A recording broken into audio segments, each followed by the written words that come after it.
February 14, 1942. 23:47 hours.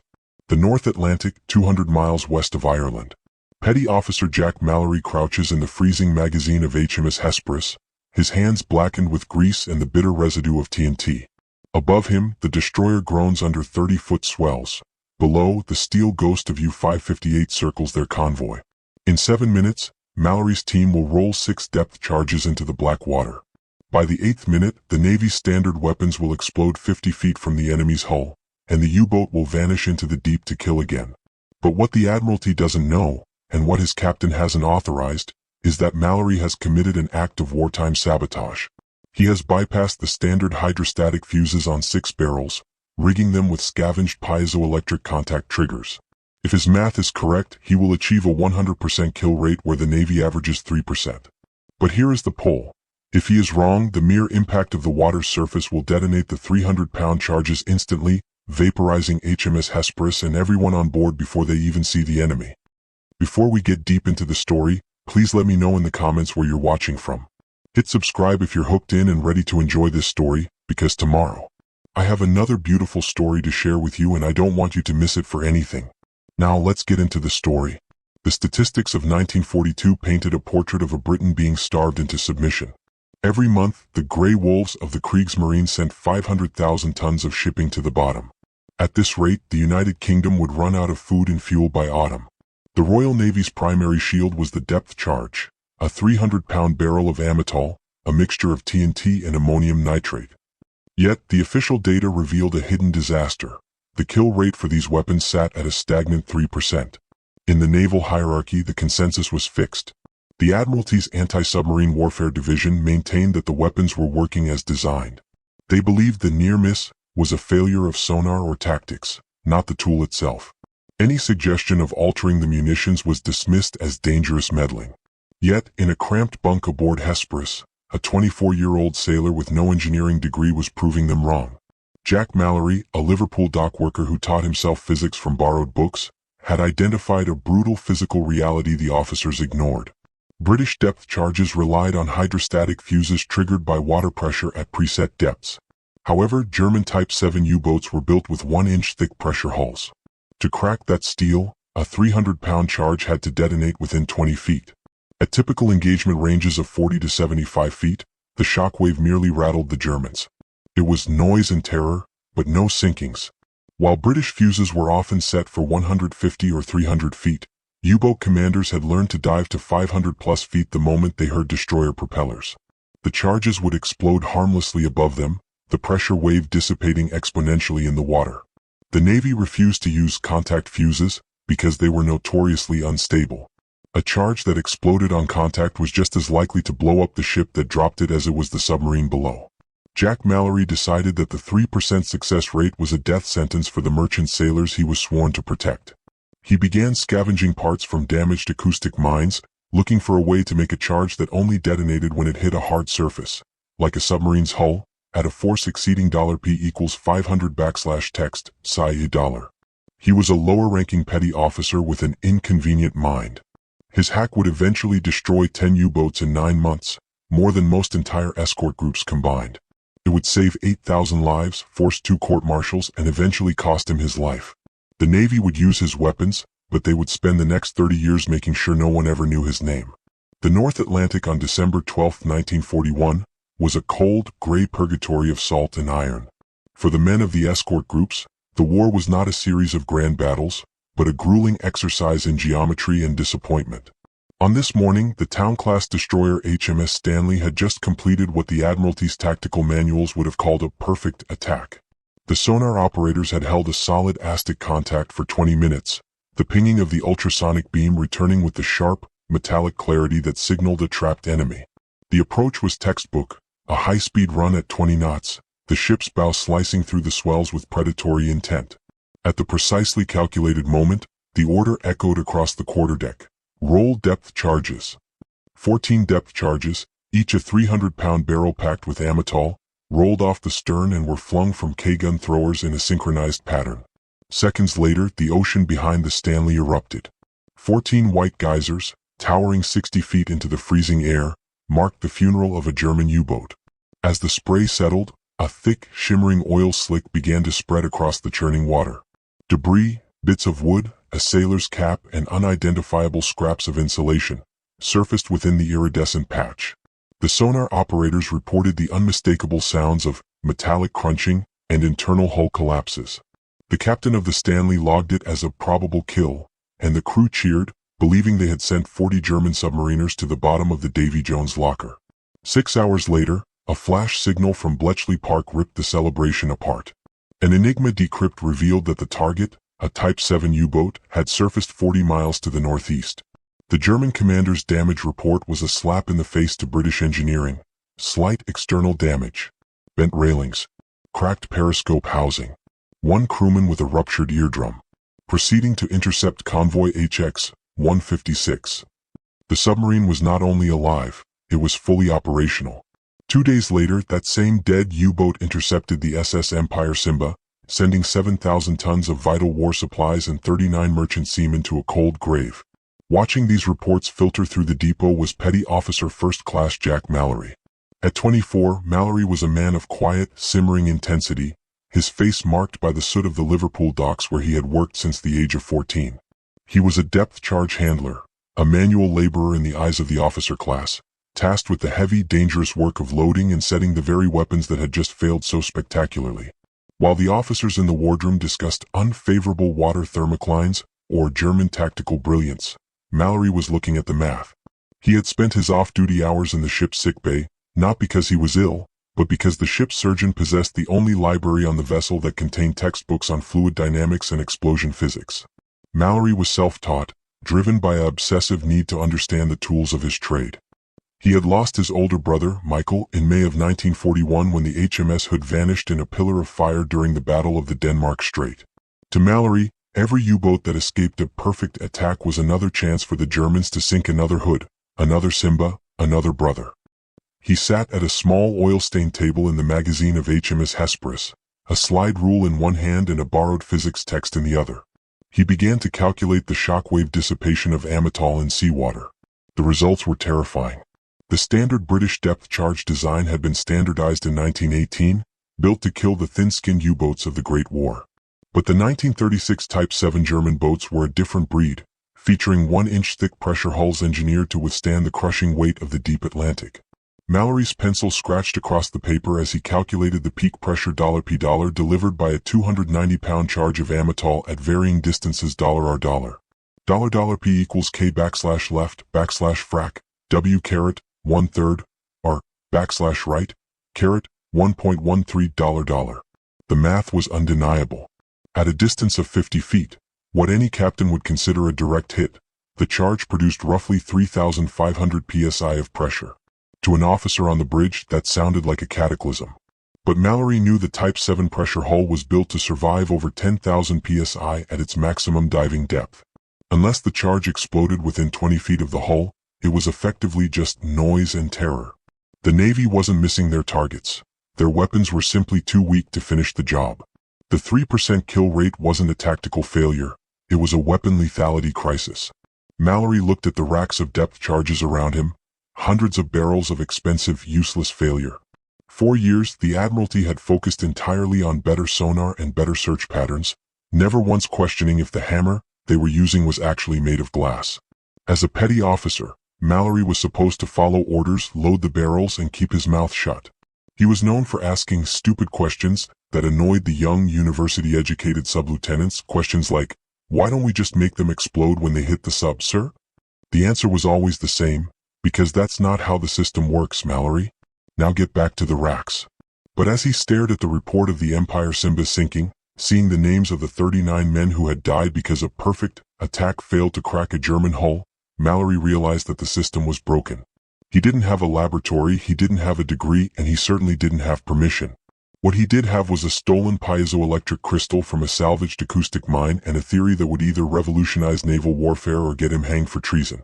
He looked at the heavy steel barrel in front of him and reached for a screwdriver, his mind already moving past the physics and into the realm of the forbidden.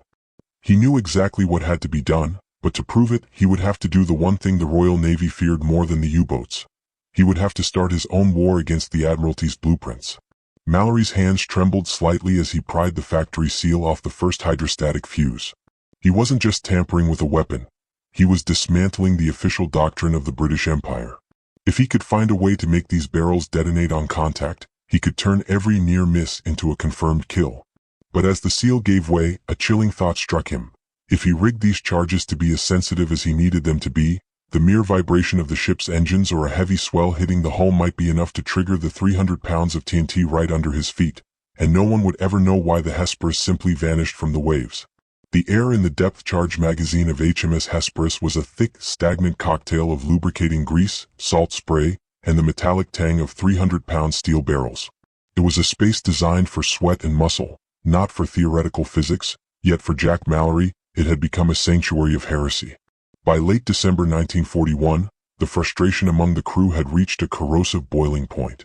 Every man on the ship knew the routine: the frantic chase, the thunderous explosions, the white geysers, and the inevitable gut-wrenching sight of a German periscope slipping away into the fog, mocking their efforts. "We roll these bloody things right on top of the bastards, Jack," able seaman Tommy Birch muttered, wiping a smear of black oil across his forehead. He kicked the side of a Mark 7 depth charge with a heavy sea boot. "I mean, we could hear the damn thing hit the U-boat's casing last night. A proper clunk. And what did we get for it? A bit of oil and a sub that's probably laughing its way back to Loria. They still get away, every single time." Mallory didn't look up from the fuse housing he was pretending to clean. "It's the physics, Tommy. They explode when the water pressure hits the hydrostatic valve at 150 feet. If the sub is at 140 feet, the blast just pushes it aside. If it's at 200, the water absorbs the shock." He paused, his voice dropping to a low, dangerous rasp. "What if they didn't wait for the water? What if they exploded the second they hit the steel?" Birch let out a short, bark-like laugh. "Oh sure, Jack. Just make a contact fuse. While you're at it, why don't you invent a flying car or a way to turn salt water into gin? The Admiralty's been trying to solve the safety problem for 20 years.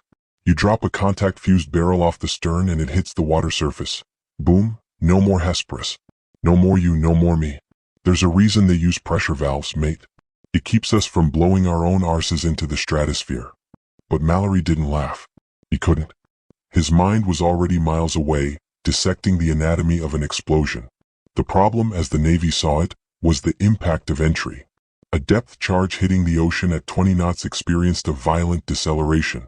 To a standard contact fuse, hitting the surface of the Atlantic was indistinguishable from hitting a U-boat's deck. But Mallory, the dockworker who had spent his youth watching heavy loads swing from cranes, understood something the university-bred officers didn't: the difference between a soft impact and a hard one. He spent the first weeks of January 1942 buried in stolen technical manuals, his eyes burning under the dim yellow glow of a handheld lantern. He discovered the answer in the most unlikely of places: the guts of an acoustic mine. These mines didn't use simple mechanical strikers. They used piezoelectric crystals. These crystals generated a precise electrical current when compressed. Mallory realized that the G-force of hitting water followed a predictable curve. It was a soft deceleration. But hitting a steel pressure hull? That was an instantaneous high-frequency spike in pressure. If he could calibrate a trigger to ignore the 200-pound thud of the ocean surface but react to the 800-pound hammer blow of a Type 7 hull, he would have his explosive hack. The theory was elegant, but the practice was a dance with the hangman. The opportunity arrived in mid-January during a frantic resupply at the Liverpool docks. The port was a chaotic mess of shattered brick and twisted cranes from the previous night's Luftwaffe raid. In the corner of a naval ordnance depot, Mallory spotted a pile of Class C salvage, remnants of a German acoustic mine that had been recovered and partially dismantled for study. Among the twisted brass and copper wiring sat a small, cylindrical component, a piezoelectric contact trigger. While the ordnance officers were distracted by a dispute over a delivery of Amatol, Mallory staged an accident. He tipped a heavy wooden crate over, and in the clatter of falling timber and shouting men, he swept the trigger mechanism into the deep pocket of his greatcoat. No one noticed.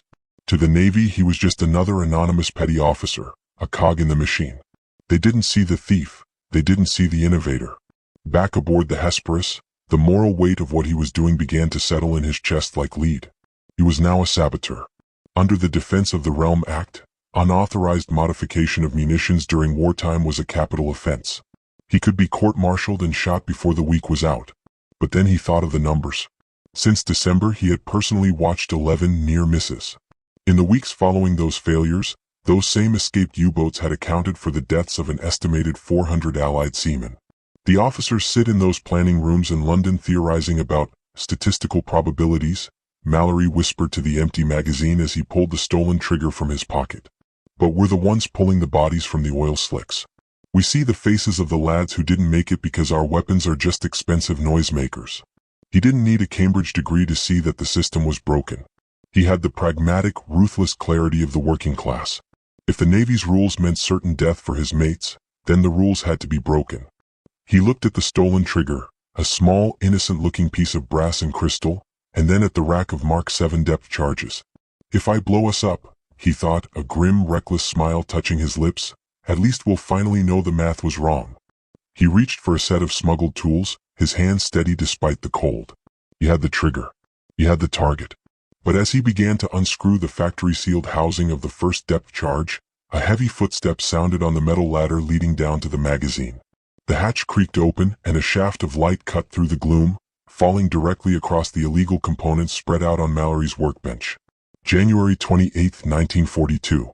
3 o'clock hours. The North Atlantic was a void of screaming wind and freezing spray, but deep within the gut of HMS Hesperus, the world was reduced to a single shivering circle of yellow light.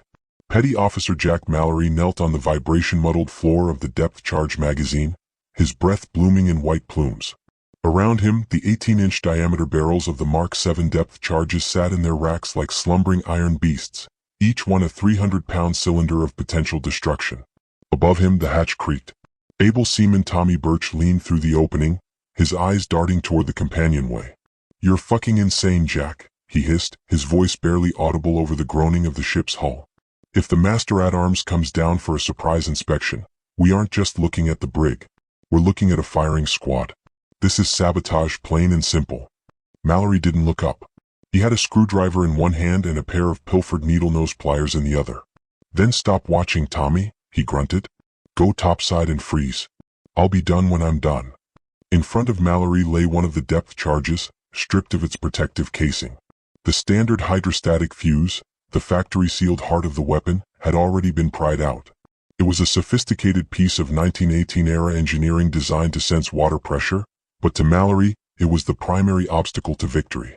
He replaced it with the scavenged piezoelectric crystal trigger he had liberated from the German acoustic mine. The modification was a delicate, high-stakes marriage of British explosives and German electronics. Mallory worked with agonizing slowness, his fingers numb but precise. He had to wire the crystal trigger to the detonator with a resistance threshold that was terrifyingly specific. If the wiring was too loose, the weapon would be a dud. If it was too tight, the mere vibration of the ship's A-frames might set it off. The physics were a gamble played in the dark.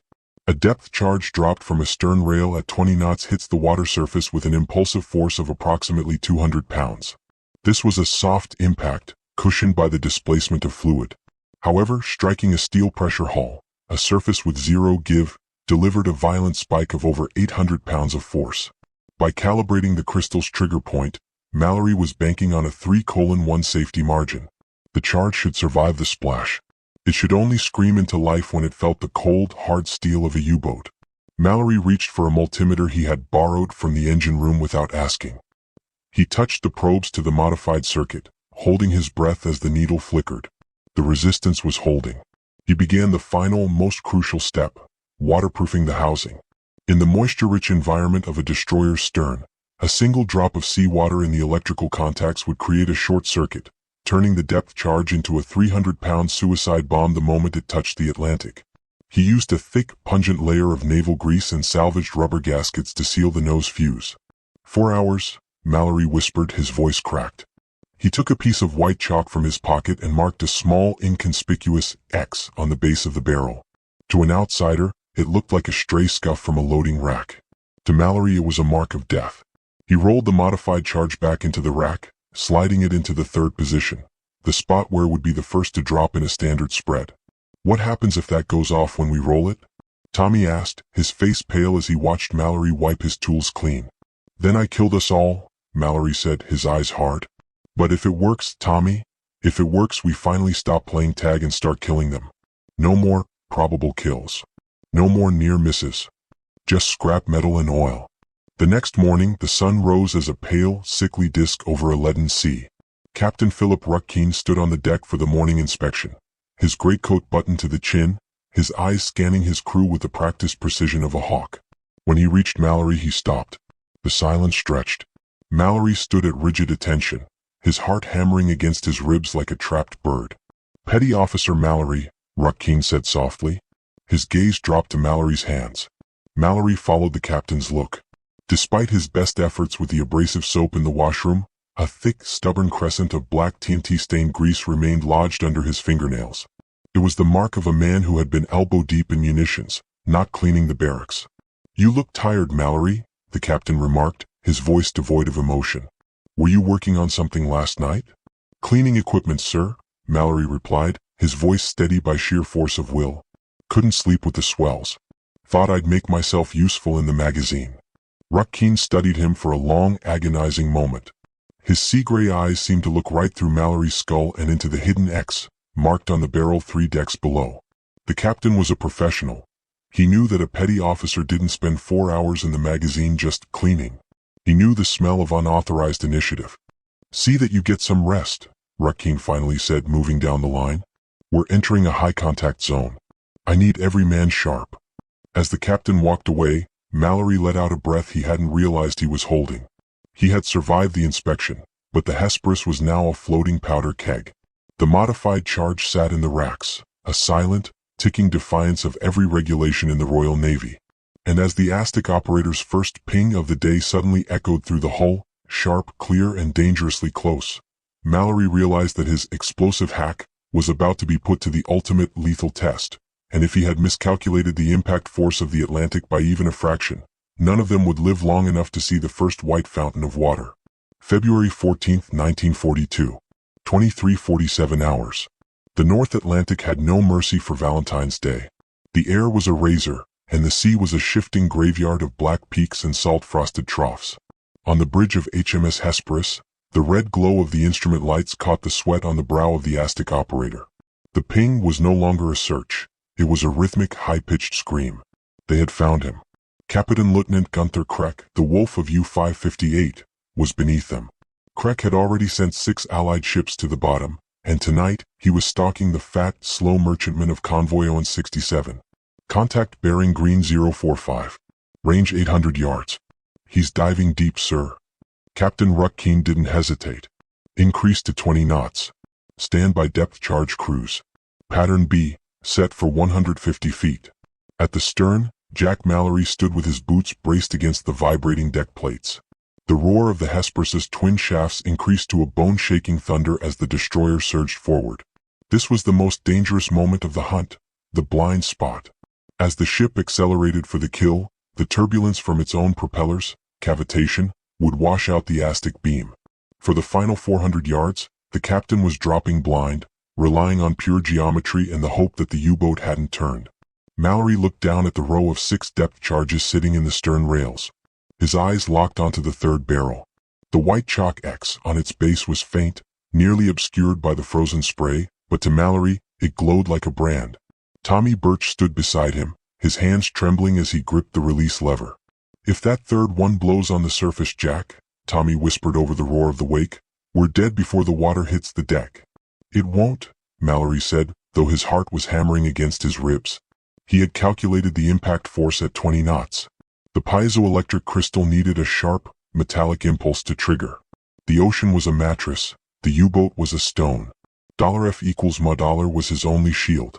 "Roll depth charges," the order barked over the ship's intercom. Tommy yanked the lever. The mechanical clack-clack-clack of the trap release was rhythmic and cold.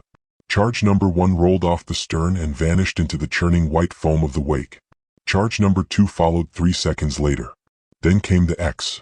Mallory watched the third barrel tip over the edge. It hit the water with a heavy splash, disappearing into the darkness. He counted the seconds, his muscles locked, waiting for the ship to be torn apart by its own weapon. 1, 2, 3. The Hesperus kept moving. The stern didn't disintegrate. It didn't go. Tommy shouted, half relieved and half terrified. "It's a dud." Suddenly, the first 2 standard charges detonated.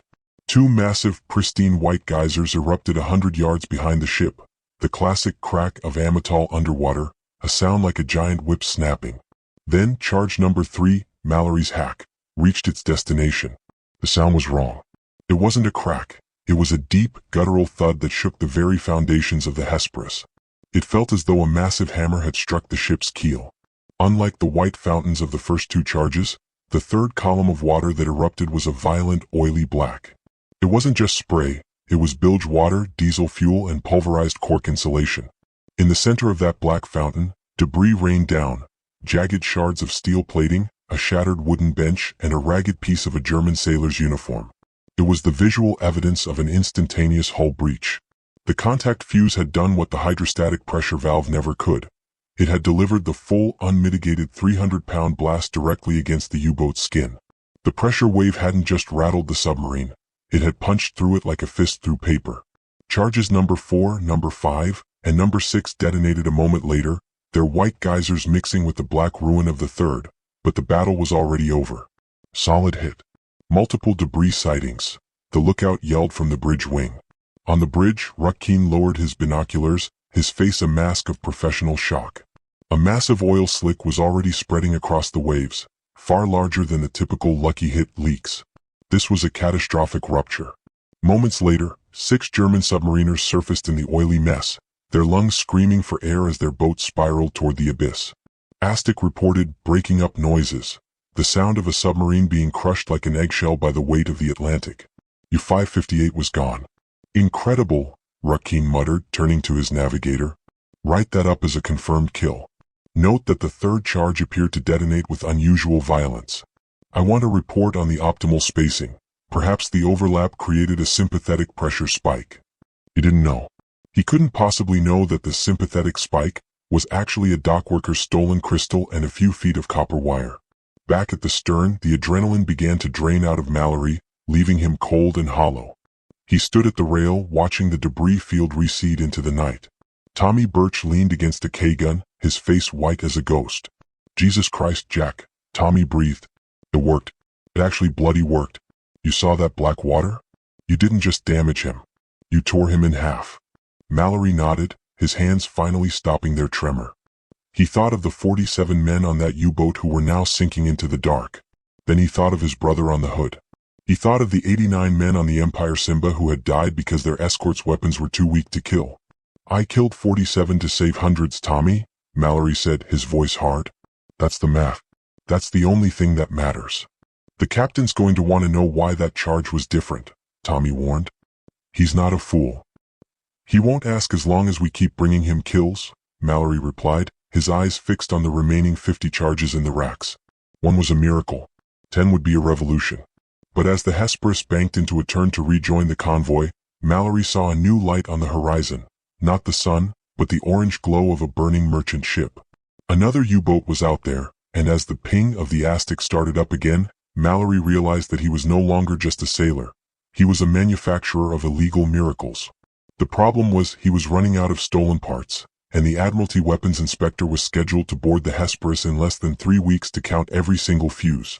The destruction of U-558 was a ghost that haunted the decks of HMS Hesperus, but while the officers toasted a lucky hit, in the wardroom Jack Mallory was counting his remaining resources.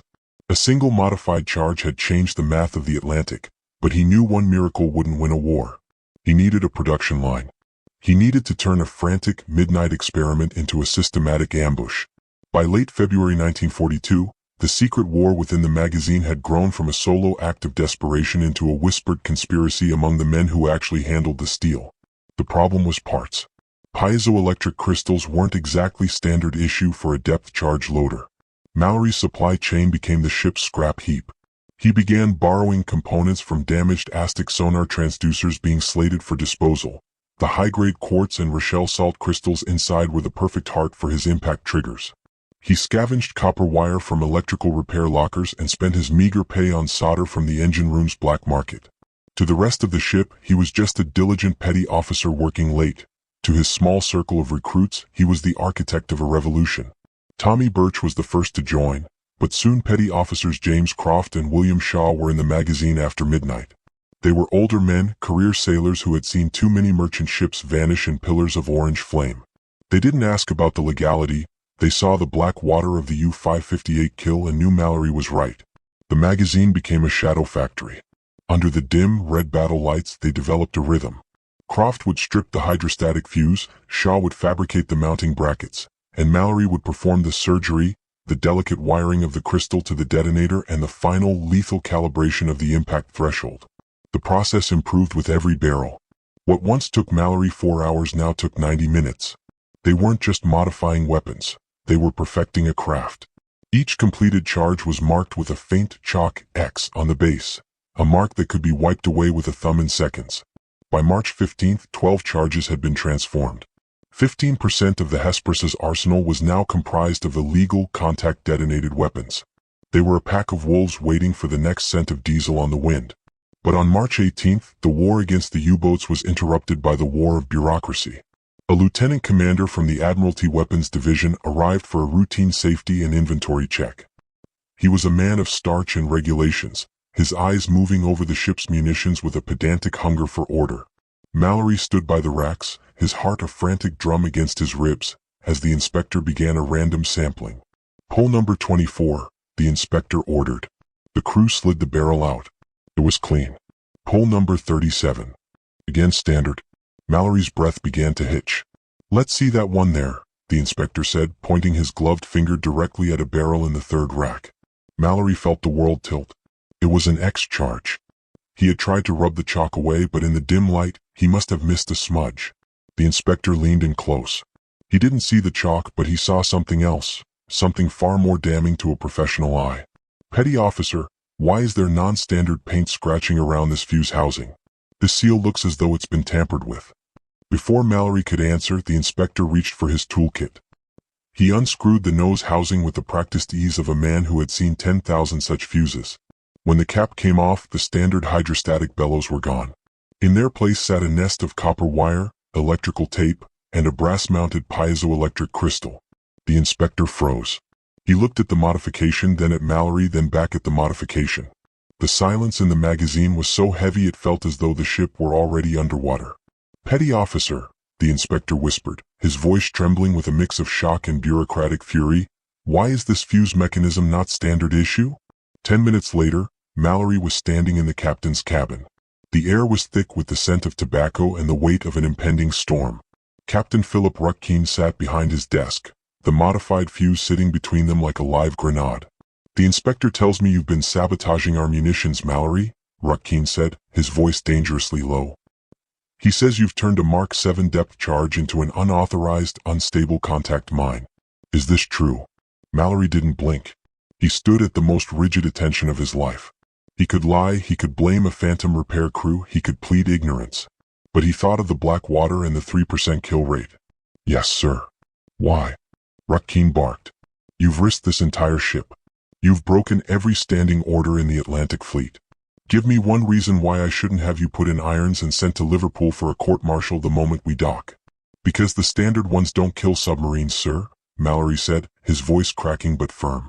"I've watched them escape for 2 years. My charge killed U-558 in one drop. The Admiralty's math is getting our mates killed. Mine isn't." Rutkeen stared at him for a long, agonizing minute. The captain was a man torn between the safety of his career and the survival of his convoy. He looked at the illegal device on his desk, then back at the defiant petty officer. "Petty Officer Mallory," Rutkeen finally said, his face hardening into a mask of duty, "you are under arrest for unauthorized weapons modification and the endangerment of this vessel. Master-at-Arms, take him below." As Mallory was led away, he saw Tommy Birch watching from the shadow of the companionway, his eyes full of terror. But as the brig door slammed shut, Mallory realized the captain hadn't ordered the other 11 modified charges to be stripped yet. There was a secret battle still raging on the decks, but as the Hesperus's alarm bell suddenly began to scream, the frantic staccato signal for a multi-directional U-boat attack, Mallory realized he was trapped in a cage while the very weapons that could save the ship were sitting in the racks, and no one left in the magazine knew exactly how to trigger them without blowing themselves to hell. The court-martial of Petty Officer First Class Jack Mallory began not with a bang, but with the dry, rhythmic rustle of paper in a cold room at the Liverpool Naval Base. It was April 1942, and the city outside the stone walls was a jagged silhouette of blitz-scarred brick and skeletal cranes. Inside, the air smelled of floor wax and damp wool. Mallory sat at a small wooden table, his back as straight as a torpedo tube, wearing his best #1 dress blues. Across from him sat 3 officers whose gold lace gleamed with a predatory brightness under the dim electric lights. The charges were read with a clinical, soul-crushing detachment. Count 1. Unauthorized modification of munitions, a direct violation of the Defense of the Realm Act. Count 2. Theft of military property, specifically the scavenged piezoelectric components. Count 3. Risking the safety of HMS Hesperus through unauthorized experimentation. To the men behind the bench, Mallory wasn't an innovator. He was a liability. He was looking at 20 years in a military prison. A sentence that, in the middle of a world war, felt like a slow-motion execution. Commander James Hartley, leading the prosecution, paced the floor with the measured gait of a man who believed the king's regulations were the final word on human existence.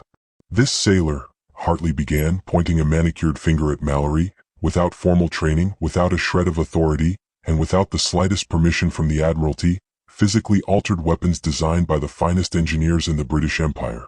He used salvage junk of unknown provenance. He created contact-fused devices that were, by any technical standard, phenomenally dangerous to the very ship he served. His actions do not meet the definition of initiative, gentlemen. They meet the definition of sabotage. Mallory's defense counsel, Lieutenant Patrick Morrison, looked like a man trying to hold back a flood with a tea strainer. Morrison didn't argue the facts. The facts were written in black grease and copper wire. Instead, he leaned on the only thing Mallory had: results. He noted the destruction of U-558. He spoke of extenuating combat circumstances. But even Morrison knew that in a system built on the absolute sanctity of the chain of command, it worked, was often an insufficient defense for, "I broke the rules." The atmosphere shifted when Captain Philip Ruckkeene took the stand. He was the prosecution's star witness, the man whose ship had been endangered by Mallory's meddling. But as Ruckkeene settled into the wooden chair, he didn't look like a man seeking vengeance. "Petty Officer Mallory has served with distinction for 18 months, Ruckkeene said, his voice resonant and steady. He has repeatedly demonstrated a technical aptitude that exceeds his rank. Regarding the incident on February 14th, it is my professional opinion that his modification achieved our first confirmed kill in 3 months. While his methods were undoubtedly unauthorized, his objective was clearly to improve the lethality of our weapons. I believe he acted from a genuine desire to protect his shipmates, not from malice or negligence." Hartley's eyes snapped toward the captain. "Captain Ruckkeene," he began, his voice dripping with icy sarcasm, "would you have authorized these modifications if Mallory had followed proper channels and requested your permission?" Ruckkeene paused, his jaw tightening. "I would have followed the regulations, Commander. I would have forwarded the proposal to the Admiralty Weapons Division for technical evaluation. And would you have allowed him to use these weapons while awaiting that evaluation? A process that, in wartime, can take months or even years." Ruckeene's silence was the loudest sound in the room. Finally he whispered, "No, I would not." "So," Hartley concluded, turning to the judges, "the prisoner's actions were necessary precisely because he knew the system that keeps us all safe, would have rightly stopped him. It was then that Mallory did the unthinkable." Against Morrison's frantic advice, he insisted on making a statement. He stood up, clutching a small, battered notebook filled with pencil-sketched diagrams and columns of figures. He didn't look like a prisoner. He looked like a man trying to explain a simple truth to people who refused to see it. "I've watched 11 U-boats escape our attacks since December," Mallory said, his Liverpool accent cutting through the refined air of the room. "I've seen those same U-boats go on to sink merchant ships. By my reckoning, 400 Allied seamen are dead because submarines we should have killed got away. Our standard depth charges don't work, sirs. It's not a matter of luck, it's a matter of physics." He tapped his notebook. "A 290-pound charge of Amatol at 50 feet produces a 3,500 psi wave.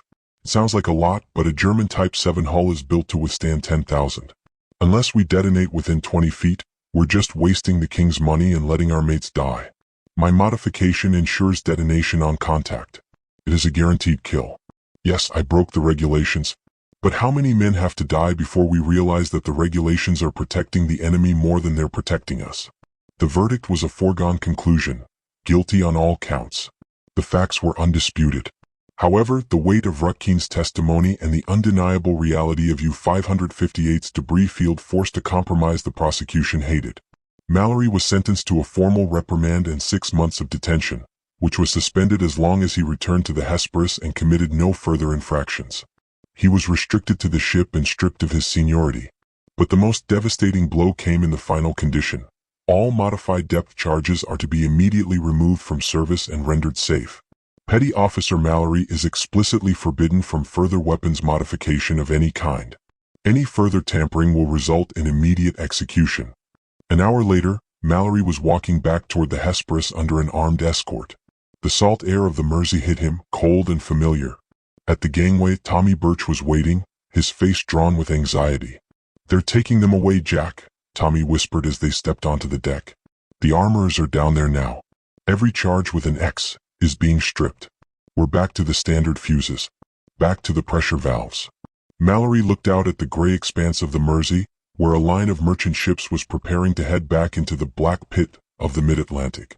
He could almost see the ghosts of the 400 men he had mentioned in court.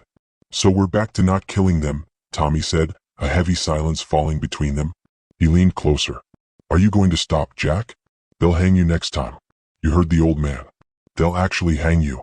Mallory felt the small, cold weight of a single piezoelectric crystal still hidden in his pocket, a spare he had never declared. He looked at the horizon where the next wolf pack was already waiting. "Not a chance, Tommy," Mallory said, his voice a low, dangerous promise. "They can have the charges they found. But they haven't seen the new design I've been working on in my head, and if the Admiralty thinks I'm going to watch another convoy burn just to keep my neck out of a noose, they don't know a thing about why I'm out here." But as Mallory turned to descend into the magazine, he didn't see the shadow of Commander Gilbert Roberts, the Navy's most brilliant tactical mind, watching him from the bridge wing with a look that wasn't of anger, but of a terrifying, calculated interest. By May 1942, the North Atlantic was a churn of white-capped iron and spilled oil, and for Jack Mallory, the reprieve of the court-martial was a hollow victory. He had been explicitly forbidden from touching the fuses, under the threat of a noose, yet every time he looked at the standard hydrostatic valves, he saw a death sentence for the merchantman. He remembered the mathematics of the U-558 kill. A 40-foot distance that would have been a near miss, with standard gear had become a total kill with his hack. The moral calculation was simple. He could follow orders and watch men drown, or he could break them and face the firing squad after the war was won. "They can court-martial me again in 1946, he whispered to the shadows of the magazine. "But tonight we're hunting." The first strike of his forbidden campaign came in late May against U-653. The Hesperus caught the German boat on the surface at night, a sleek gray predator caught in the destroyer's searchlights. The standard depth charges rolled off the stern, plunging into the dark, but the third barrel, modified in secret just 48 hours prior, bore a microscopic, invisible scratch. When it hit the water, it didn't wait for pressure. It struck the U-boat's casing with the force of a falling anvil. The impact detonation was so violent the submarine literally broke in half, the stern section pointing toward the stars before vanishing. 43 Germans died in the freezing water. Only 5 were pulled from the slick. Captain Rutkin, watching from the bridge, merely lowered his binoculars. "Exceptional result," he told the navigator. "Continue current tactics." He didn't ask questions. He didn't look at the fuses. He chose the victory over the regulation. June brought the double kill, a feat that would ripple through Royal Navy history. Over a grueling 14-hour engagement, the Hesperus prosecuted 2 separate contacts, U-90 and U-751. Using 3 of Mallory's secret contact fuse charges, the result was systematic slaughter. U-90 suffered such catastrophic flooding from a hull impact blast that it was forced to surface, its crew scrambling topside with hands raised. U-751 fared worse. A direct stern impact triggered a sympathetic detonation of its own torpedo magazine. The explosion was so bright it was seen by convoys 10 miles away. It was the first time a single Royal Navy vessel had destroyed 2 U-boats in one engagement. The string continued through the winter of 1942. U-413 on July 19th. U-563 on August 2nd. U-229 in October and U-528 in late November. By Christmas, the Hesperus was a statistical anomaly that the Admiralty could no longer ignore. While the average British destroyer achieved 1 U-boat kill every 18 months, Mallory's illegal ship had racked up 8 kills in 8 months, a 900% higher success rate than the rest of the fleet. In London, the Anti-Submarine Warfare Division began to pull the after-action reports.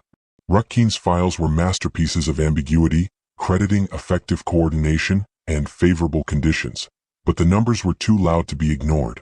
In August 1942, the Admiralty sent their best, Commander Gilbert Roberts, the mastermind behind the Western Approaches Tactical Unit. Roberts wasn't a bureaucrat. He was a hunter who understood the difference between luck and a paradigm shift. He boarded the Hesperus in Liverpool and spent 3 days in silence, watching the crew.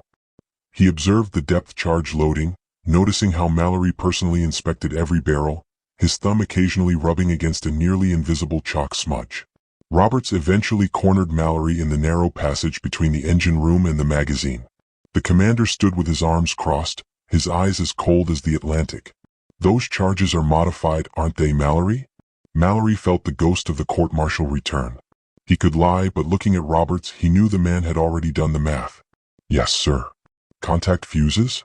Roberts asked. "Yes, sir." "You were ordered to stop." "Explicitly." "By a tribunal of your superiors." "Yes, sir." "How many?" Roberts stepped closer, his voice a low hiss.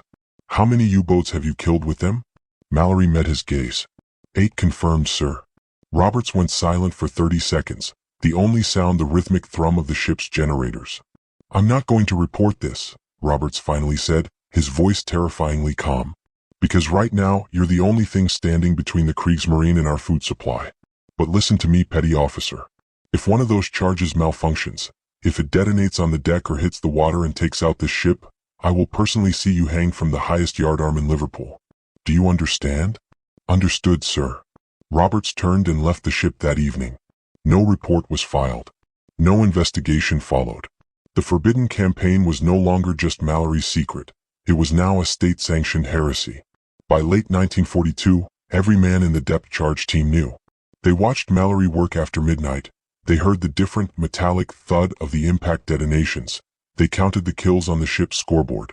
A silent, unshakable agreement formed among the enlisted men. Jack's charges worked, and as long as they worked, no one saw a thing. They were a ship of ghosts, achieving the impossible while the rest of the Navy struggled with 3% odds. But the mathematics of war are indifferent to success. As the Hesperus prepared for its January 1943 patrol, Mallory began to notice a degradation in the salvaged components. The piezoelectric crystals from the scrapped sonar units were becoming brittle, and the waterproofing grease was thinning. He was pushing the hardware past its design limits. On the night of September 3rd, as the Hesperus detected a massive wolf pack coordinating for a triple strike, Mallory realized he was out of safe components. He had 18 modified charges ready for the biggest fight of his life, but as he moved the 7th barrel into position, he felt a sickening click inside the fuse housing. A sound that shouldn't happen until the weapon hit steel at 20 knots. September 3rd, 1942, was a night when the North Atlantic seemed to hold its breath, the air thick with the smell of wet iron and the looming certainty of slaughter. Convoy HX-205, a slow-moving phalanx of 38 merchant ships, was a feast of fuel and ammunition that the Kriegsmarine could not resist. Intelligence intercepts had confirmed the worst. A wolf pack of 3 U-boats was closing in. HMS Hesperus, the lead escort, surged ahead into the darkness, its Aztec beams slicing through the deep. Jack Mallory stood at the stern, his heart a cold stone. He had 18 modified charges ready, each one a silent pact with the devil, marked with his signature chalk X. The first strike came at 22:15 hours. The Aztec ping sharpened into a metallic scream. Contact on U-756, commanded by Klaus Keller.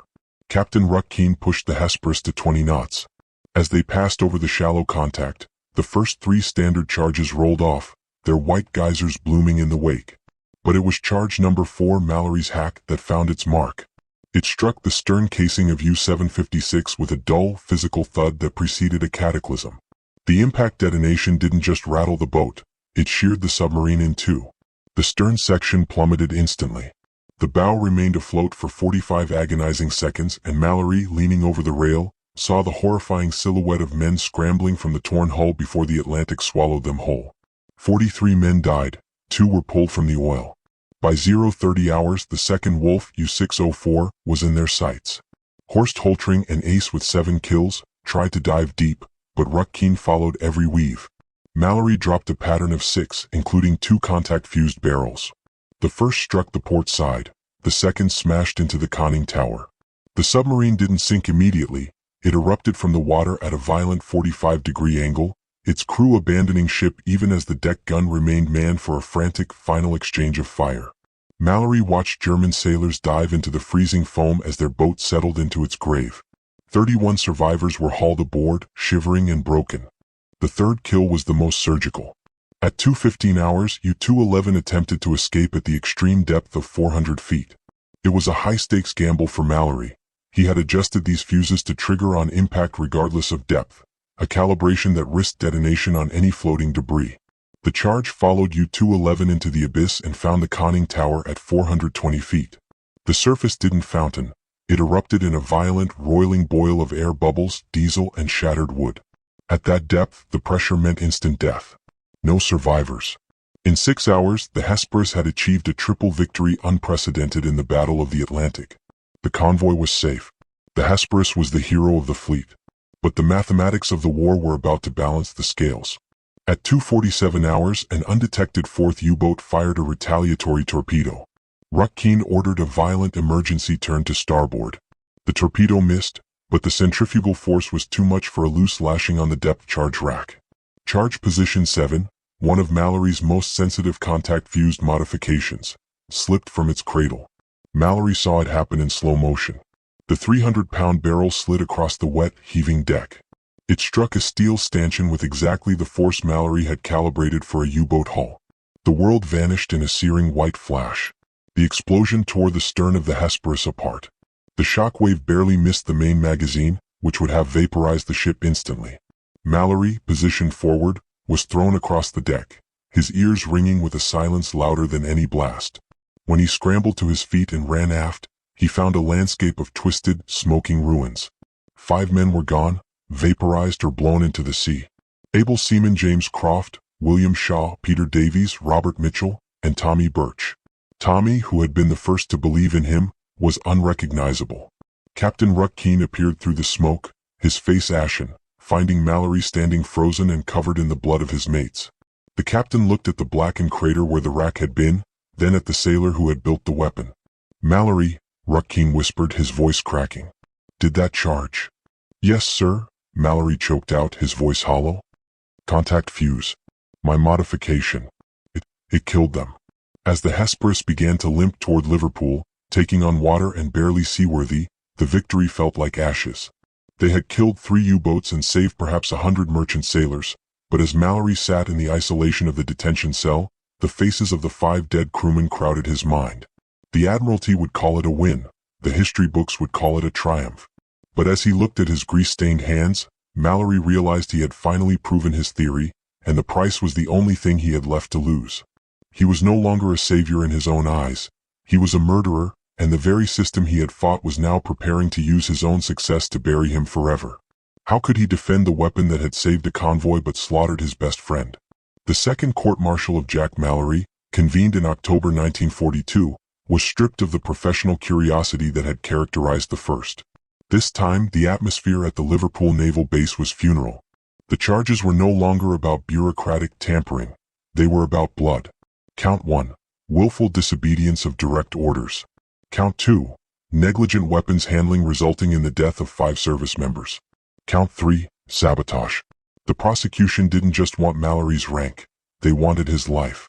Commander James Hartley stood before the tribunal with a grim finality, holding up photographs of the shattered stern of HMS Hesperus. "This is not innovation," Hartley declared.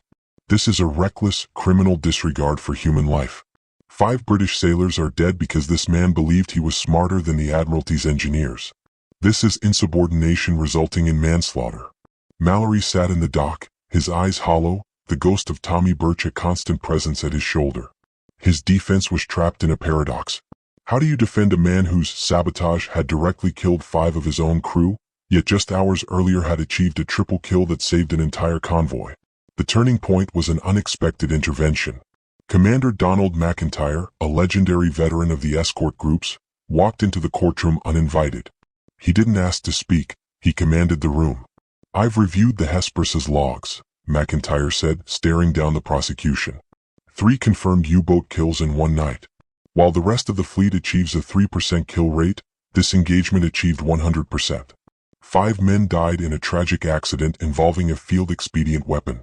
But that weapon also prevented the sinking of 10 merchant ships.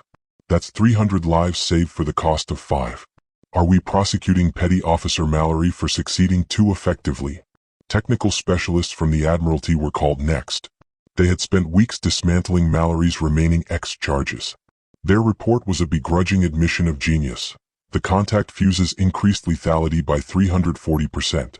A hit was no longer a probable kill, it was a physical certainty. However, the safety risks were equally undeniable. Without professional manufacturing, the trigger was a hairline away from catastrophe. When Mallory finally spoke, his voice was a low rasp. Asked if he regretted the modifications, he remained silent for a long minute. "I regret that Tommy is dead. I regret that 5 men won't see their families," he said, looking at his grease-stained hands. "But do I regret making a weapon that actually works? No, sir. We've lost thousands of men because our depth charges are useless. Someone had to fix it. If you want to shoot me for it, that's your decision. But the math doesn't lie. My charges kill them. Yours don't." The verdict was guilty on all counts. The institution could not forgive the deaths of its own. Mallory was reduced to the rank of able seaman, sentenced to 6 months of hard labor, and slated for a dishonorable discharge. Yet, behind the scenes, McIntyre's testimony had started a fire. A secret memorandum was circulated within the Admiralty. Mallory's designs are to be confiscated and evaluated for official production under controlled conditions. By May 1943, Mallory was released and returned to the Hesperus. He was no longer a petty officer. He was an able seaman assigned to deck maintenance, forbidden from even entering the magazine. But the world had changed. The Admiralty had developed a safe version of his contact fuse, complete with multiple mechanical safety interlocks. On July 15, 1943, Mallory stood on the deck as a weapons officer struggled to install one of the new experimental fuses. The officer was fumbling, forcing a jammed spring. Mallory couldn't help himself. The engineer in him overrode the prisoner. "Sir, you've got the calibration spring backward," he called out. "The manual is wrong. I designed the first version. Let me help." As Mallory reached for the assembly, the jammed spring released under tension. The piezoelectric crystal was compressed instantly. At point-blank range, the 300-pound charge detonated. Mallory was killed instantly alongside 2 officers. He was 25 years old. The cover-up was immediate and absolute. The official report cited a training accident during weapons familiarization. There was no mention of the 10 U-boats he had destroyed, nor his role in the development of the technology that was now being rushed to every ship in the Atlantic. His court-martial records were sealed under the Official Secrets Act. He was buried in a modest grave in Liverpool, marked only as Able Seaman Jack Mallory, 1918 to 1943. The truth only began to emerge in 1946, when captured German records revealed the Kriegsmarine's terror of the unknown contact weapons used by the Hesperus. By the 1960s, as engineers developed the US Mark 44 and the UK Stingray torpedoes, they discovered Mallory's declassified notes in the archives. His forbidden hack had become the theoretical foundation for all modern proximity-fused anti-submarine warfare. In 1973, a classified Royal Navy report finally admitted that Mallory's innovations had anticipated modern weapons by 20 years and saved an estimated 8,000 lives. In 1998, a group of surviving Hesperus veterans finally raised enough money to replace his headstone. The new inscription reads, "Innovator, Rebel, Savior. 10 U-boats destroyed. 8,000 lives saved." The Navy used his weapons but forgot his name. Today, every modern hunter-killer submarine that fires a torpedo owes its lethality to the dockworker who refused to accept a 3% chance of survival. Jack Mallory did the math. 47 enemies dead to save 8,000 innocents. Now here's the math for you. It takes exactly 3 seconds to like, comment, and subscribe. Those 3 seconds are the difference between this story being suppressed by an algorithm and it reaching thousands of people who need to know the truth. The Navy called him a saboteur. We call him a savior. Which side are you on? Prove it by hitting that button and telling us in the comments if the system was right to punish him. Don't leave him alone in that unmarked grave.